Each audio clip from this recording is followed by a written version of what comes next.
ஓம் சுவாமியே சரணமையப்பா.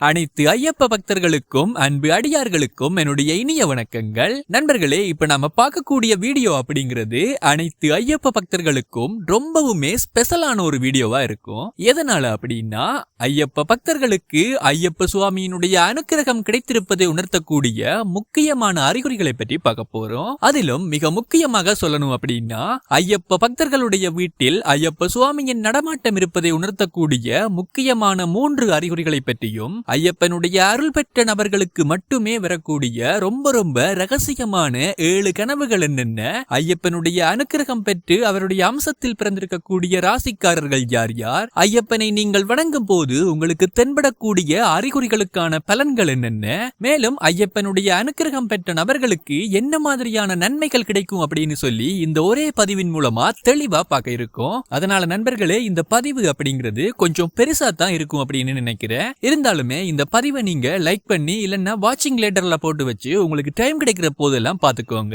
நிச்சயமா உங்களுக்கு அந்த ஐயப்ப சுவாமியினுடைய அனுக்கிரகம் பரிபூர்ணமாக கிடைக்கும். நண்பர்களே, இப்ப நான் இந்த பதிவை ரெக்கார்ட் பண்ணிட்டு இருக்கிறப்போ மயில் கத்துற சத்தம் உங்களுக்கு கேட்டிருக்கும்னு நினைக்கிறேன். ரொம்பவுமே ஒரு நல்ல அறிகுறியாக இதை எடுத்துக்கலாம். அதாவது நான் சொல்ல வந்தது என்ன அப்படின்னா, உங்களுக்கு ஐயப்ப சுவாமியை மிகவுமே பிடிக்கும் அப்படின்னா வீடியோக்கு ஒரு லைக் கொடுத்துட்டு கீழே கமெண்ட் பாக்ஸ்ல சுவாமி சரணம் அப்படின்னு சொல்லி கமெண்ட் பண்ணுங்க.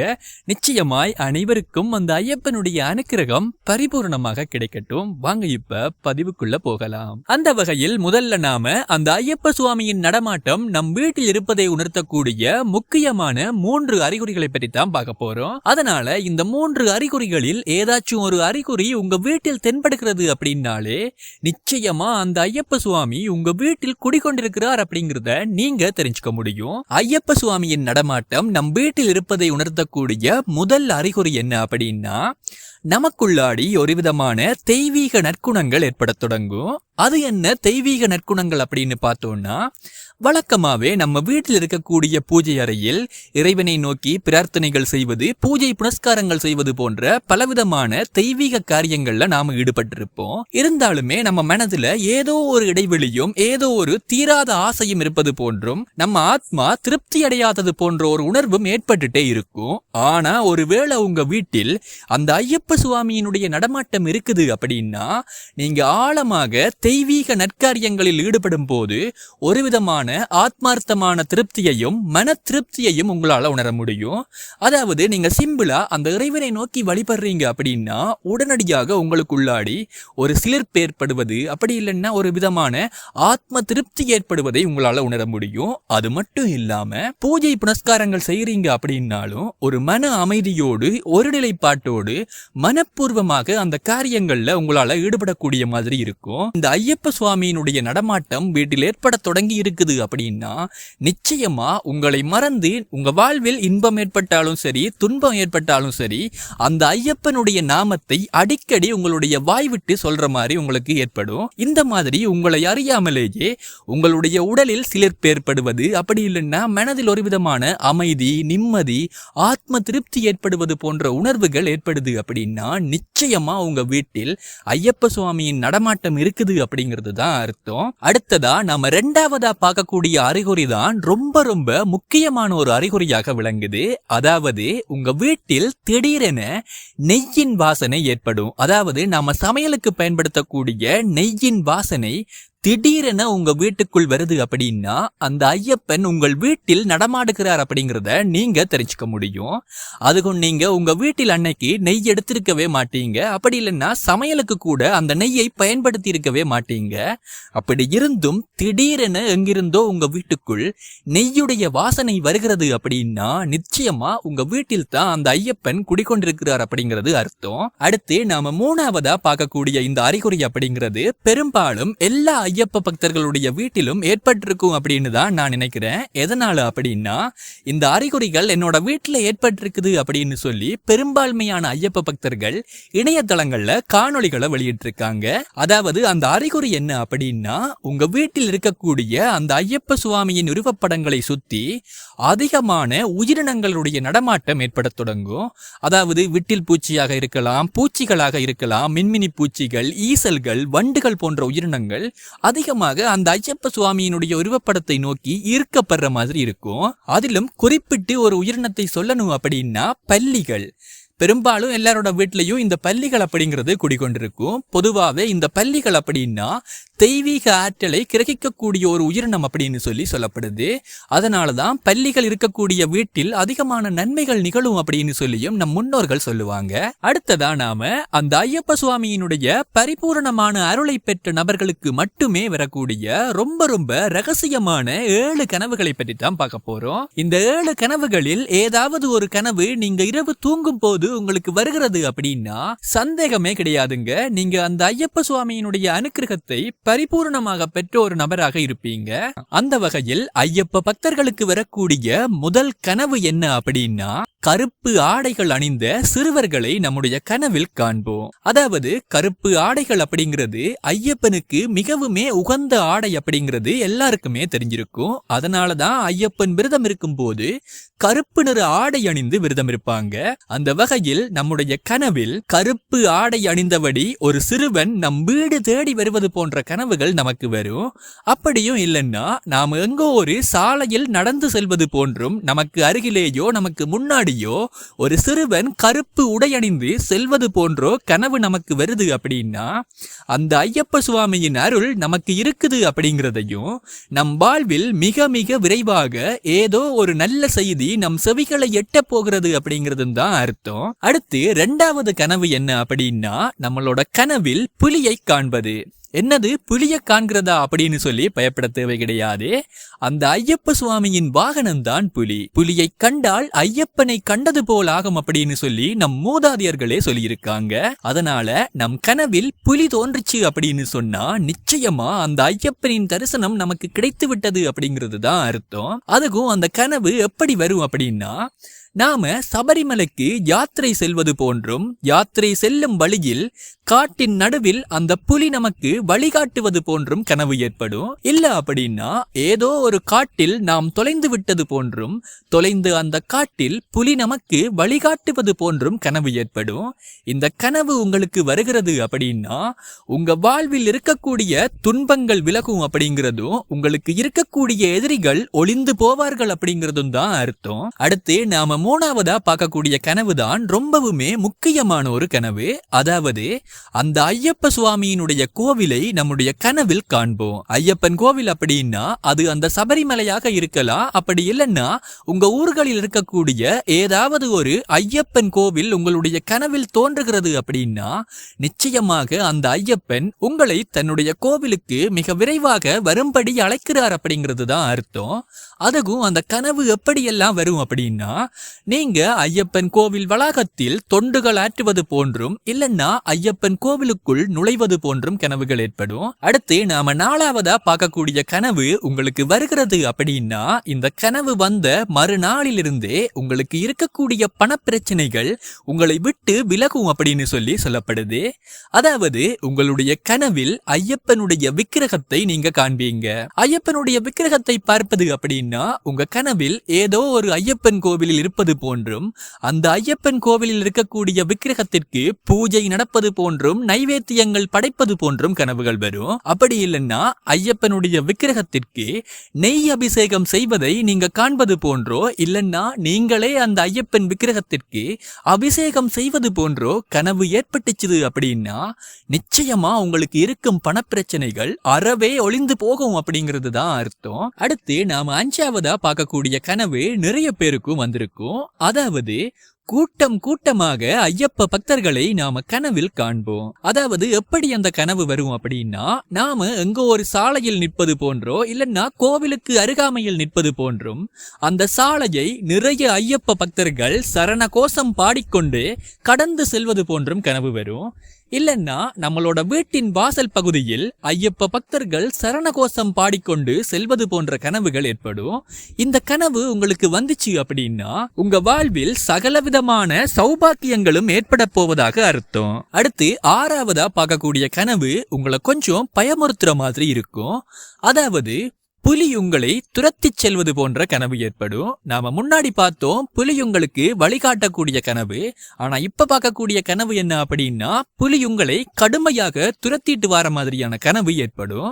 இப்படி புலி உங்களை துரத்திச் செல்வது போன்றும் ஒரு சிறுவன் அந்த புலியை தடுத்து நிறுத்துவது போன்றும் கனவு உங்களுக்கு வருது அப்படின்னா, உங்க வாழ்வில் மிக விரைவாக ஏதோ ஒரு துன்பம் வரப்போவதாகவும், அதாவது அந்த துன்பம் மிகப்பெரிய துன்பமாக இருக்கும். அப்படி மிகப்பெரிய துன்பம் வரப்போவதாகவும், உங்களுக்கு இருக்கக்கூடிய ஐயப்ப பக்தியின் காரணமாக அந்த துன்பங்கள் சுக்குநூறாக சிதையும் அப்படிங்கிறதும் தான் இந்த கனவின் விளக்கமாக இருக்குது. அடுத்து நாம கடைசியா 7வதா பார்க்கக்கூடிய கனவு தான் ரொம்ப ரொம்ப அதிர்ஷ்டம் நிறைந்த ஒரு கனவாக விளங்குது. அதாவது இந்த கனவில் சாட்சாத் அந்த ஐயப்ப சுவாமியே புலி வாகனத்தில் ஏறி உங்களுக்கு முழுமையான தரிசனத்தை கொடுப்பது போன்ற கனவு ஏற்படும். அடுத்து நாம ஐயப்ப சுவாமியை கும்பிடும் போது நமக்கு தென்படக்கூடிய அறிகுறிகளுக்கு என்னென்ன பலன்கள் கிடைக்கும் அப்படிங்கிறத பார்க்க போறோம்.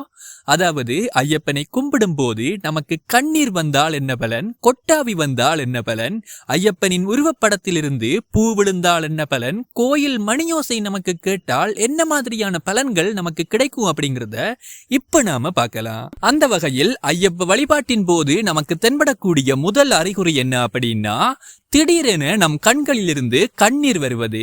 ஆமா நண்பர்களே, நாம வீட்டிலிருந்து ஐயப்பனை வழிபட்டாலும் சரி, இல்லன்னா ஐயப்பன் கோவில்களுக்கு சென்று ஐயப்பனின் விக்கிரகத்தை பார்த்து மனமுருகி பிரார்த்தனை செய்யும் போது திடீரென நம் கண்கள் கலங்கி தாரை தாரையாக கண்ணீர் வடிய தொடங்கும். இந்த அறிகுறி அப்படிங்கிறது ஒவ்வொரு ஐயப்ப பக்தர்களுக்கும் மாறுபட்டதாக கூட இருக்கலாம். அதாவது சில பக்தர்களுடைய கண்களிலிருந்து சில துளி கண்ணீர் மட்டும்தான் வரும்.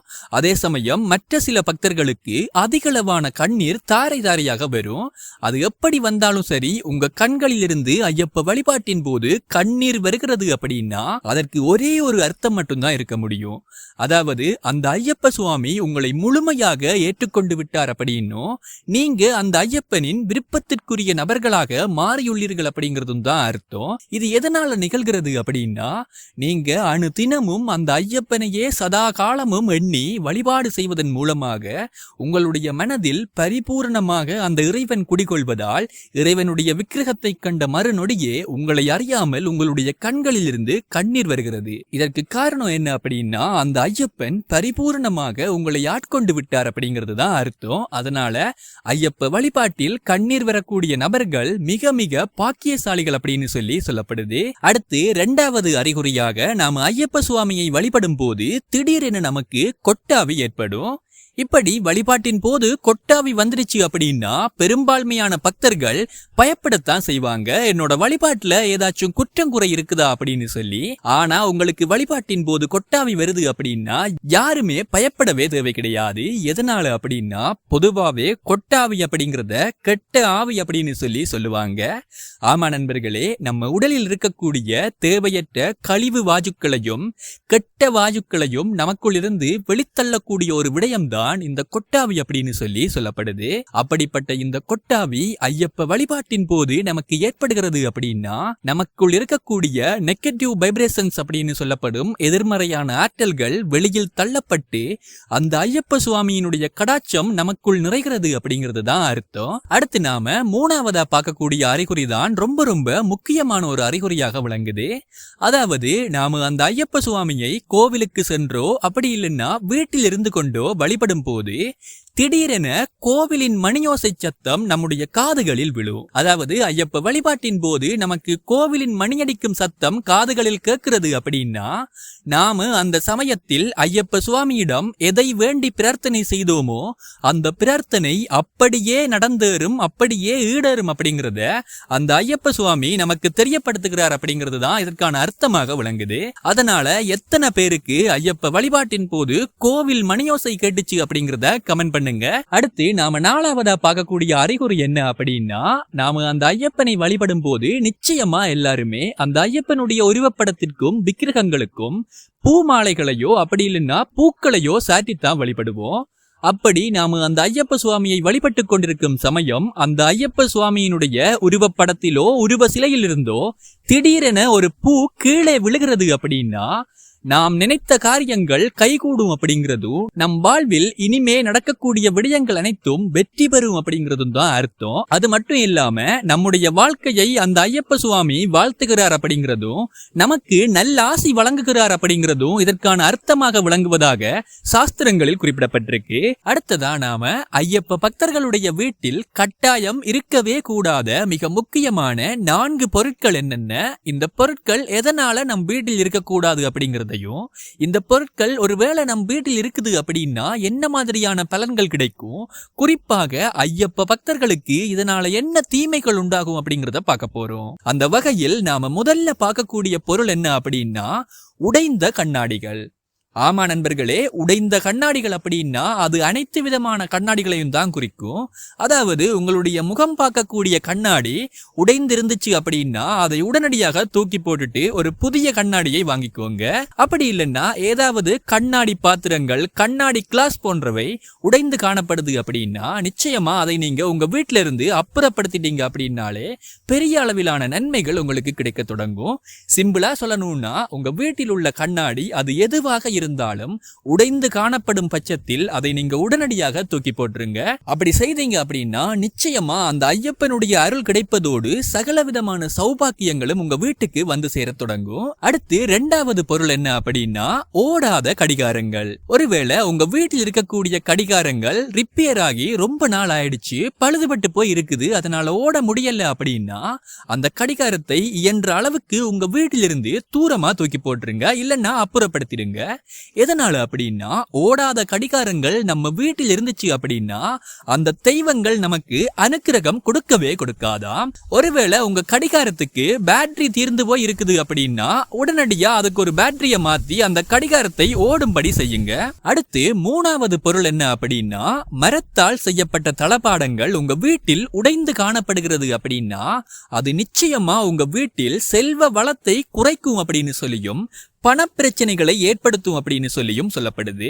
அதாவது உட் அப்படின்னு சொல்லப்படக்கூடிய பலகைகள், மரப்பொருட்களை பயன்படுத்தி செய்யப்படக்கூடிய தளபாடங்கள் உடைந்து காணப்படுகிறது அப்படின்னா அதை நீங்க முழுமையாக சரிப்படுத்தி பயன்படுத்தணும், இல்லைன்னா அதை அப்புறப்படுத்துவதுதான் சிறப்பாக இருக்கும். குறிப்பா சொல்லணும் அப்படின்னா மரத்தால் செய்யப்பட்ட நாற்காலிகள், மேசைகள் போன்ற பொருட்கள் உடைந்து காணப்பட்டாலோ இல்லைன்னா நொடிந்து காணப்பட்டாலோ அதை நீங்க முழுவதுமாக சரிப்படுத்தணும். சும்மா முட்டு கொடுத்து பயன்படுத்துறீங்க அப்படின்னாலே அது உங்களுக்கு தீமைகளைத்தான் ஏற்படுத்தும். முழுவதுமாக சரிப்படுத்தி பயன்படுத்துங்கள், இல்லைன்னா அதை தூக்கி போட்டுட்டு புதிய பொருளையோ இல்லைன்னா அதற்கு ஏற்ற மாதிரி வேறொரு பொருளையோ பயன்படுத்திக்கோங்க.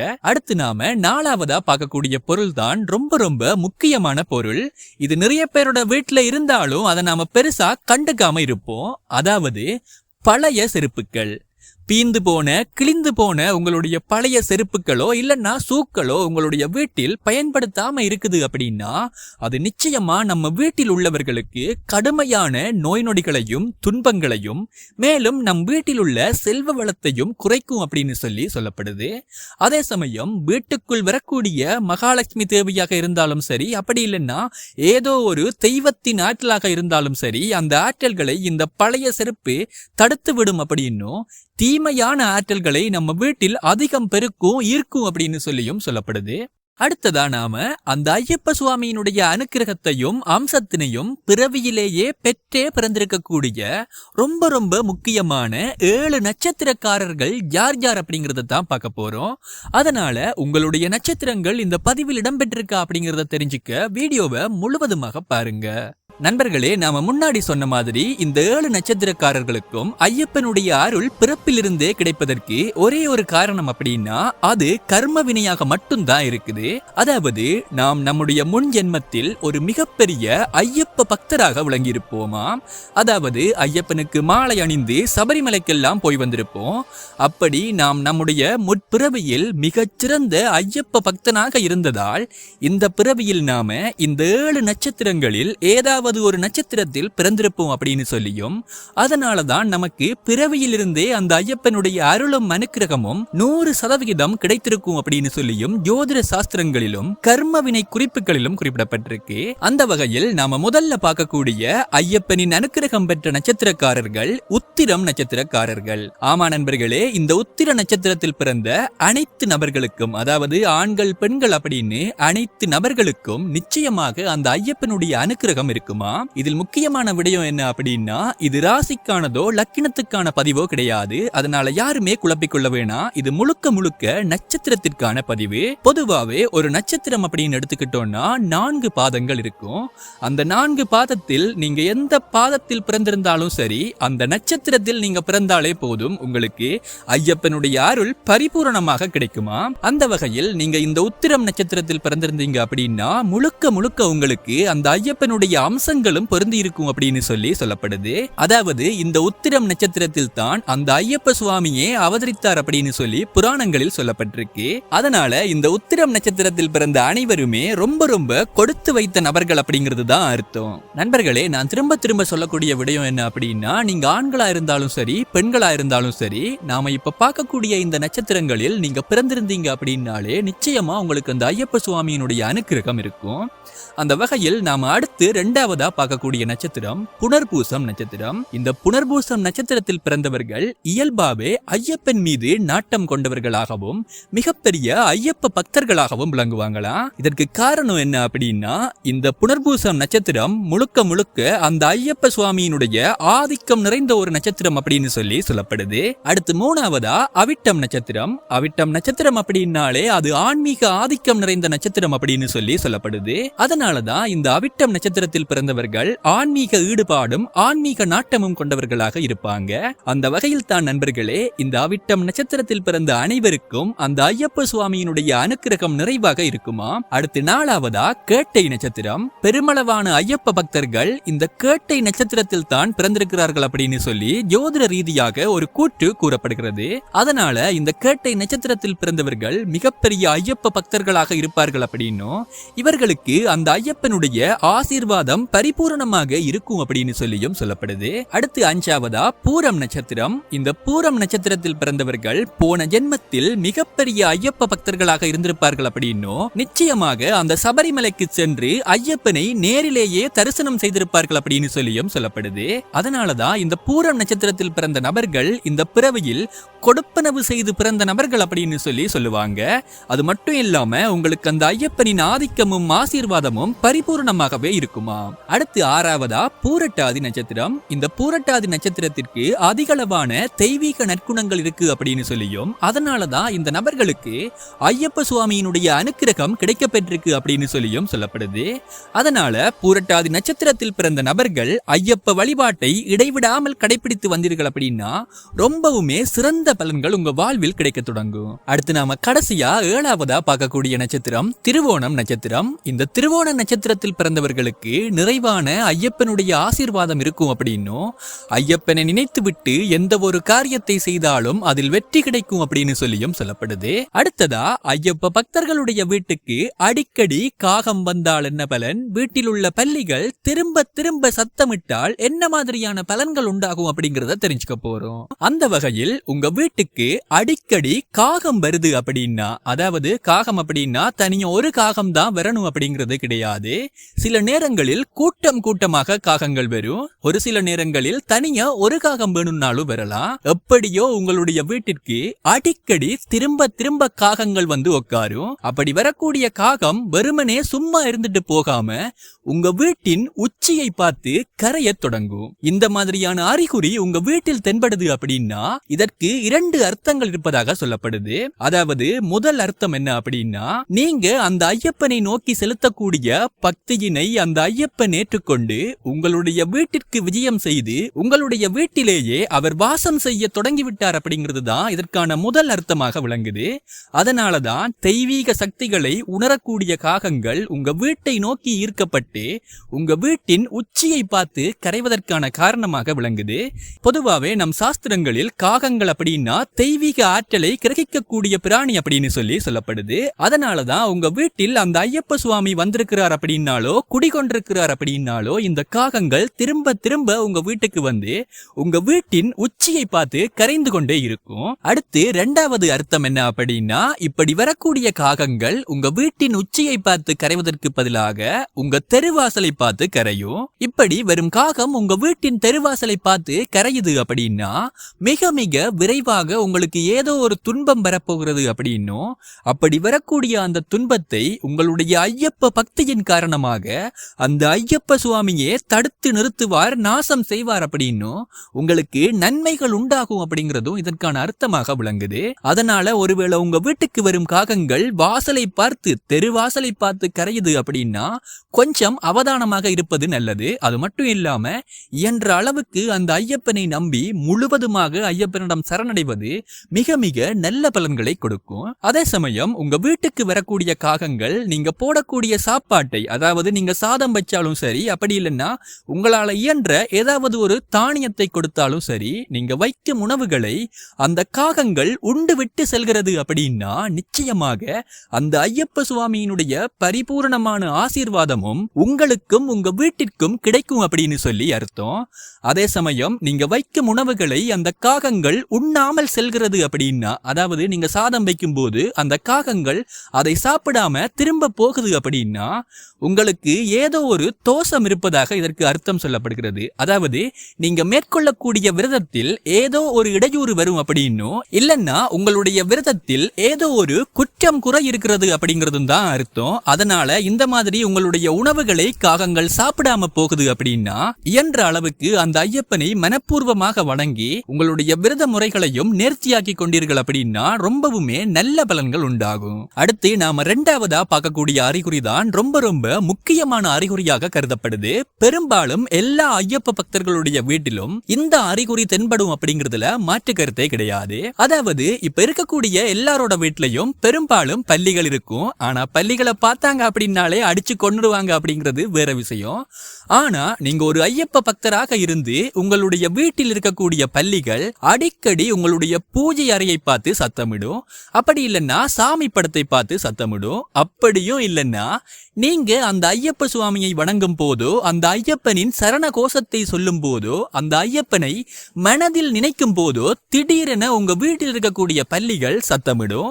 இந்த விடயம் திரும்ப திரும்ப உங்களுடைய வீட்டில் தொடர்ச்சியாக நடக்கிறது அப்படின்னா இதற்கு ரொம்ப ரொம்ப நல்ல பலன்கள் உண்டாகும் அப்படின்னு சொல்லி சொல்லப்படுது. அதாவது நீங்க எதை வேண்டி அந்த ஐயப்பனுக்கு விரதம் இருக்கிறீர்களோ, அந்த ஐயப்பனை வழிபடுகிறீர்களோ, அந்த வேண்டுதல்கள் வேண்டியபடியே உங்களுக்கு நடத்தி கொடுக்கப்படும் அப்படிங்கிறது தான் இந்த பள்ளிகளின் சத்தமிடுதல் மூலமாக அந்த ஐயப்பன் உங்களுக்கு உணர்த்துகிறார் அப்படின்னு சொல்லி சாஸ்திரங்கள்ல சொல்லப்பட்டிருக்கு. அதே சமயம் இந்த பள்ளிகள் நீங்க இரவு தூங்க செல்லும் போது உங்களுடைய உச்சந்தலைக்கு மேல உட்கார்ந்திருந்து சத்தம் எழுப்பும். இதற்கு என்ன அர்த்தம் அப்படின்னா உங்களை அந்த ஐயப்பன் வாழ்த்துகிறார் அப்படின்னும், உங்களுக்கு பரிபூர்ணமான ஆசைகளை வழங்குகிறார் அப்படிங்கிறதும் அர்த்தம். அது மட்டும் இல்லாம உங்களுடைய விரதங்கள் எந்த விதமான குற்றம் குறைகளும் தடைகளும் இன்றி ஈடேறும் அப்படிங்கிறதும் இதற்கான அர்த்தமாக விளங்குது. அது மட்டும் இல்லாம மூணாவதாக ஒரு முக்கியமான அறிகுறி உங்களுடைய வீடுகள்ல தென்படும். அதாவது ஐயப்ப பக்தர்களின் வீட்டுக்குள் திடீரென கருப்பு எறும்புகள் கூட்டம் கூட்டமாக வருகிறது அப்படின்னா உங்க வீட்டிற்கு செல்வ வளம் வரப்போகிறது அப்படின்னும், பணப்பிரச்சனைகள் தீரப்போகின்றது அப்படிங்கிறதும் தான் அர்த்தம். அடுத்து நாம அந்த ஐயப்ப சுவாமி நம் வீட்டுக்கு வரக்கூடிய 10 உருவங்களை பற்றி தான் பார்க்க போறோம். அதனால இந்த 10 உருவங்களில் என்னென்ன உருவங்கள் உங்க வீட்டில் தென்பட்டிருக்கு அப்படிங்கறத தெரிஞ்சுக்கோங்க. அது மட்டும் இல்லாம இந்த உருவங்களில் ஏதாவது ஒரு உருவம் உங்க வீட்டுக்கு வந்துச்சு அப்படின்னாலே நிச்சயமா அந்த ஐயப்ப சுவாமி நேரடியாக உங்க வீட்டுக்கு வருகை தந்திருக்கார் அப்படிங்கறத நீங்க தெரிஞ்சுக்க முடியும். அதனால அந்த உருவங்கள் என்னென்ன அப்படிங்கறத இப்ப நாம தெரிஞ்சுக்கலாம். அந்த வகையில் நாம முதல்ல பார்க்கக்கூடிய ஐயப்ப சுவாமி நம் வீட்டுக்கு வரும் உருவம் என்ன அப்படின்னா, கருப்பு வேஷ்டி, கருப்பு சட்டை, கருப்பு நிற கச்சை கட்டி ஒரு இளைஞன் திடீரென நம் வீட்டுக்கு வருவாரு. பொதுவாவே ஐயப்ப சுவாமி அப்படின்னா இளந்தாரி அப்படிங்கிறது நம்ம எல்லாருக்குமே தெரியும். அந்த வகையில் ஒரு இளந்தாரி கருப்பு ஆடை அணிந்து நம் வீடு தேடி வருகிறார், நம் வீட்டு கதவை தட்டுகிறார் அப்படின்னா நிச்சயமா அந்த ஐயப்ப சுவாமியே நம் வீட்டுக்கு வந்திருக்கிறார் அப்படிங்கிறது தான் அர்த்தம். இதன் மூலமா நம் வீட்டுக்கு அதிகளவான நன்மைகளும் வந்து சேருமா. அடுத்து இரண்டாவதா கருப்பு எறும்புகள் திடீரென உங்க வீட்டுக்குள்ளாடி நுழையும். அதாவது கருப்பு எறும்புகள் அப்படின்னா நீங்க இப்ப இந்த திரையில் பார்த்துட்டு இருக்கக்கூடிய இதே உருவத்தில் உள்ள எறும்புகள் திடீரென உங்க வீட்டுக்குள் கூட்டம் கூட்டமாக வரும். அப்படி கூட்டம் கூட்டமா உங்க வீட்டுக்குள்ள இந்த எறும்புகள் நுழைகிறது அப்படின்னா நிச்சயமா அந்த ஐயப்ப சுவாமி உங்க வீட்டுக்கு வந்திருக்கிறார் அப்படிங்கிறதும், அந்த ஐயப்ப சுவாமியினுடைய கடாட்சம் உங்க வீட்டுக்கு பரிபூர்ணமாக கிடைத்திருக்கு அப்படிங்கறதும் தான் அர்த்தம். அடுத்து மூணாவதா, நீங்க உங்க வீட்டுக்குள் இருந்து பார்க்கும் போதோ இல்லன்னா உங்க வீட்டின் தெருவாசலில் இருந்து பார்க்கும் போதோ உங்க வீட்டுக்கு முன்னாடி இருக்கும் தெருவோரங்களில் சுவாமிக்கு மாலை அணிந்த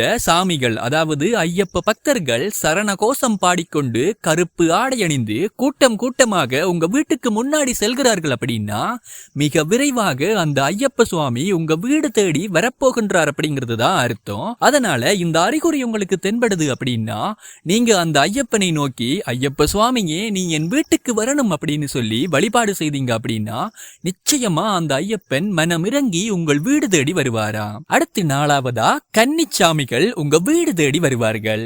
அதாவது குழந்தைகள் சிறுவர்கள் முதல் முறையாக ஐயப்பனுக்கு மாலை அணிந்திருக்கிறார்கள் அப்படின்னா அவர்களைத்தான் கன்னிசாமிகள் அப்படின்னு சொல்லுவாங்க. அப்படிப்பட்ட கன்னிச்சாமிகள் உங்க வீடு தேடி வருகிறார்கள் அப்படின்னா அந்த ஐயப்ப சுவாமியே உங்க வீட்டுக்கு வந்திருக்கிறார் அப்படிங்கிறது தான் அர்த்தம். அடுத்து அஞ்சாவது உருவம் என்ன அப்படின்னா, இதை உருவம் அப்படின்னு சொல்வதை காட்டிலும் அறிகுறி அப்படின்னு சொல்லியே சொல்லலாம். அதாவது இது கனவின் மூலமாக தோன்றும். நீங்க இரவு தூங்கும் போது உங்க கனவில் புலியை பார்ப்பது, கருப்பு ஆடை அணிந்த நபர்களை பார்ப்பது, ஐயப்பன் கோவிலை பார்ப்பது போன்ற விடயங்கள் உங்க கனவில் தோன்றுகிறது அப்படின்னா உங்க வீட்டுக்கு அந்த ஐயப்ப சுவாமி வந்திருக்கிறார் அப்படின்னும் உங்க வீட்டிலேயே அந்த ஐயப்ப சுவாமி குடிகொள்ள போகிறார் அப்படிங்கிறதும் அர்த்தம். அடுத்து ஆறாவதா, தும்பிகள் அப்படின்னு அழைக்கப்படக்கூடிய தட்டான் பூச்சிகள் உங்க வீட்டுக்குள்ளாடி நுழையும். அதாவது வீட்டுக்குள்ளாடி அப்படின்னா உங்களுடைய அறைகளுக்குள்ளாடி இந்த தட்டான் பூச்சிகள் திடீரென வருகிறது அப்படின்னா உங்க வீட்டில் அந்த ஐயப்ப சுவாமி குடிக்கொண்டிருக்கிறார் அப்படிங்கிறது தான் அர்த்தம். இது எதனால அப்படின்னா நம்ம ஆன்மீக சாஸ்திரங்களின்படி இந்த தட்டான் பூச்சி அப்படிங்கிறது தெய்வீக சக்திகளையும் தெய்வீக ஆற்றல்களையும் கிரகிக்கக்கூடிய ஒரு உயிரினமாக சொல்லப்படுது. அடுத்து ஏழாவதா, இது பெரும்பாலும் சபரிமலைக்கு யாத்திரை போகக்கூடியவர்களுக்கு மட்டும்தான் தென்படும். அதாவது நீங்க அந்த சபரிமலைக்கு யாத்திரை செல்லும் போது புலியையோ அப்படி இல்லைன்னா மயிலையோ திடீரென பாக்குறீர்கள் அப்படின்னா உங்க வீட்டுக்கு அந்த ஐயப்ப சுவாமி சென்று கொண்டிருக்கிறார் அப்படிங்கிறதும், இல்லைன்னா மிக விரைவாகவே அந்த ஐயப்ப சுவாமி உங்க வீடு தேடி வருவார் அப்படிங்கிறதும் தான் அர்த்தம். அது மட்டும் இல்லாம ஐயப்பனின் அருள் உள்ளவர்களுக்கு மட்டும்தான் யாத்திரையின் போது மயில் தென்படுவது, புலி தென்படுவது போன்ற விடயங்கள் ஏற்படுமாம். அடுத்து எட்டாவதா, உங்க வீட்டுக்கு காகங்கள் வரும். அப்படி வரக்கூடிய காகங்கள் உங்க வீட்டின் உச்சியை பார்த்து ஓயாமல் திரும்ப திரும்ப கரைகிறது அப்படின்னா ஆல்ரெடி உங்க வீட்டுக்கு அந்த ஐயப்ப சுவாமி விஜயம் செய்து விட்டார் அப்படின்னும் உங்க வீட்டிலேயே குடிகொள்வதற்கு முடிவு செய்து விட்டார் அப்படிங்கறதும் அர்த்தம். அடுத்து ஒன்பதாவதா, ஓணான்கள் வீட்டுக்கு வரும். ஓணான் அப்படின்னா எல்லாருக்குமே தெரிஞ்சிருக்கும், பள்ளி மாதிரி இருக்கும், கொஞ்சம் பெரிய சைஸா இருக்கும். இந்த ஓணான்கள் நம் வீட்டுக்கோ இல்லைன்னா நம் வீட்டின் காம்பவுண்ட் பக்கமாவோ வருது அப்படின்னா அந்த ஐயப்பனே நம் வீட்டுக்கு வருகிறார் அப்படிங்கிறது அர்த்தம். அதனால உங்க வீட்டுல ஓணானை பாத்தீங்க அப்படின்னா யாருமே பயப்பட தேவை கிடையாது. ஏன்னா இந்த ஓணான்கள் நமக்கு பெரிதாக தீமையும் செய்யாது அப்படின்னு சொல்லப்படுது. அடுத்து பத்தாவதா, நீங்க இரவு தூங்கும் போது உங்க கனவில் அந்த ஐயப்ப சுவாமியை நேரடியாக தரிசிப்பது போன்றும் அந்த ஐயப்ப சுவாமி புலி வாகனத்தில் உங்களுக்கு காட்சி கொடுப்பது போன்றும் கனவுகள் வருது அப்படின்னா உங்க வீட்டுக்கு அந்த ஐயப்ப சுவாமி வந்திருக்கின்றார் அப்படிங்கிறத நீங்க தெரிஞ்சுக்க முடியும். இந்த 10 அறிகுறிகளில் உங்களுக்கு எந்தெந்த உருவங்களும் எந்தெந்த அறிகுறிகளும் தென்பட்டிருக்கு அப்படிங்கிறத மறக்காம கமெண்ட் பண்ணிருங்க. வீடியோ பிடிச்சிருந்தா லைக் பண்ணிக்கோங்க. சாமி சரணம்.